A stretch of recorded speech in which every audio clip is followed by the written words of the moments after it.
सेठ त्रिलोचन दास जी,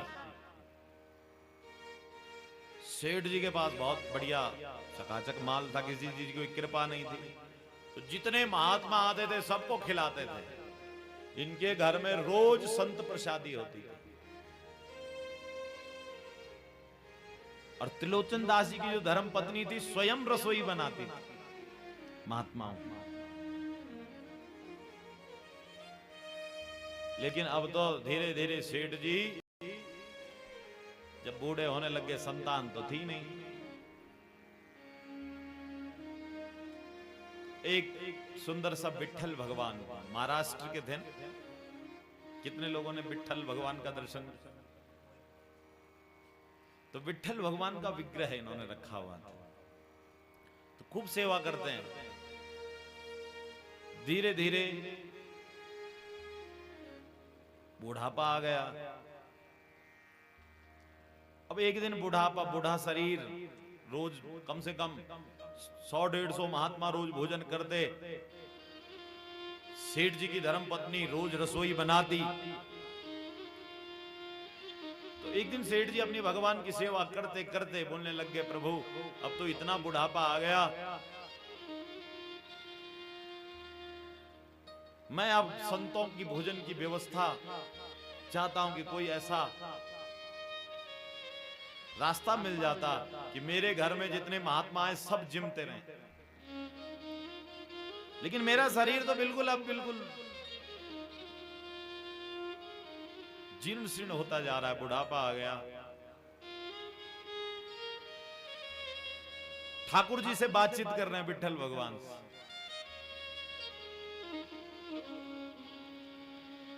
भगवान ने आज दास की बात सुन ली, सेठ जी की बात। तो सेठ जी की जो धर्म पत्नी है रोज साधु सेवा करती है, तो भगवान ने आज एक नौकर का रूप धारण कर लिया। किसका रूप? और सेठ जी के पास आए, सेठ जी हमने किसी ने आपका पता दिया मुझे और बोला आपको किसी सेवक की जरूरत है, क्या आप सेवक रखेंगे? ठाकुर जी नौकर बन के आ गए। बोला हाँ सेवक की तो जरूरत है, लेकिन बताओ क्या लोगे? बोला कुछ नहीं, वेतन नहीं लूंगा, लेकिन कुछ शर्त है मेरी। आज सेठ जी बोलने लग गए, पहला सेवक है जो शर्त भी रखता है। बोले चलो पहले अपनी शर्त बताओ, यदि हमें ठीक लगेगी तो हम आपको सेवा का अवसर देंगे। बोला मेरी एक शर्त है, सारा घर का काम करूंगा आपका। बोला यहाँ रोज 100 संत आते हैं, भोजन बनना चाहिए बढ़िया संत प्रसादी, संतों के भोजन में कोई कमी नहीं होनी चाहिए, है ना, बढ़िया बनना चाहिए। जैसे हमारे पैन्यूल जी बोल रहे हैं, बढ़िया बनना, बढ़िया खिलाओ इनको, बढ़िया बनाओ। तो ऐसे ही त्रिलोचन दास जी बोल रहे हैं, भैया संतों की प्रसादी में कोई कमी नहीं होनी चाहिए।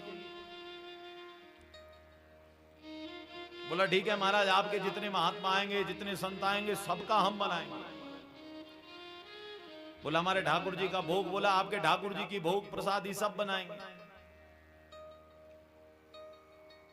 सारा काम करेंगे आपके घर का। लेकिन शर्त एक है, मेरे को भोजन आपकी धर्म पत्नी पवाएंगे। सेठानी जी खुश हो गए, अब तो सारा काम ये करेगा, मैं माला जपूंगी। ठीक है, ये कितने का आएगा? 2-4 भूल गए, बना देंगे हम इसके लिए। बोले ठीक है, हम आपके लिए भोजन बना देंगे, हमें आपकी शर्त मंजूर। अब तो महात्माओं की खूब सेवा होने लग गई। पहले 100 आते थे, अब 200 आने लग गए, क्योंकि बढ़िया चकाचक माल छनने लग गया। और जब सेठ जी के पास भगवान आ गए नौकर बन के, नाम है इनका अंतर्यामी। क्या नाम है? सेठ जी बोलने लगे, अंतर्यामी तुम कितना खाओगे? बोला जितने ठाकुर जी पाते हैं।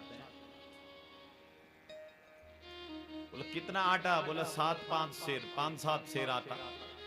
तो इतना का तो मैं खा ही लेता हूं। अब सेठानी जी बोले 5 सेर खाता है कि 7 खाता है? बोलो दोनों प्लस कर दो, 5 + 7। बोले 12 सेर आटा तो मैं खाता ही हूं। अब सेठानी जी थक जाए 12 सेर आटा बनाते हुए, अंतर्यामी पाता रहे। अंतर्यामी ने शर्त रखी थी, जिस दिन तुमने मेरे भोजन में कमी की, मैं तुम्हारा काम धंधा छोड़ के चला। अब तो भगवान सारा काम करते त्रिलोचन दास जी का, संत प्रसादी सब पवाते, सब चकाचक। सेठानी जी बेचारी अंतर्यामी को खिला खिला के दुबली पतली हो गई। अब रोज 12 सेर आटा गूंथती, फिर भगवान को खिला। अंतर्यामी अपने जो भगवान नौकर बन के आए उनको खिलाती। तो एक दिन सेठानी की सहेली आ गई, कहा बहन अब तो तेरा काम काज तो कुछ है नहीं, क्योंकि अब तो तुमने बहुत अच्छा सेवक रखा हुआ है, तो सारा काम करता है। बोला हाँ काम तो सारा करता है। बोला फिर क्या हो गया, तेरी हालत इतनी खराब क्यों है? बोला सब कुछ ठीक है, सारा घर का काम भी करता है। बोला फिर ठीक है तो फिर शरीर भी तेरा ठीक हो जाना चाहिए। बोला कैसे ठीक होगा, इसके लिए खाना बनाना पड़ता है। बोला तो क्या हुआ, 2-4 फुल्की तो खाता होगा। बोला नहीं सखी, ये तो 12 सेर आटे का पूरा माल खा जाता है। जैसे अंतर्यामी ने सुना कि सेठानी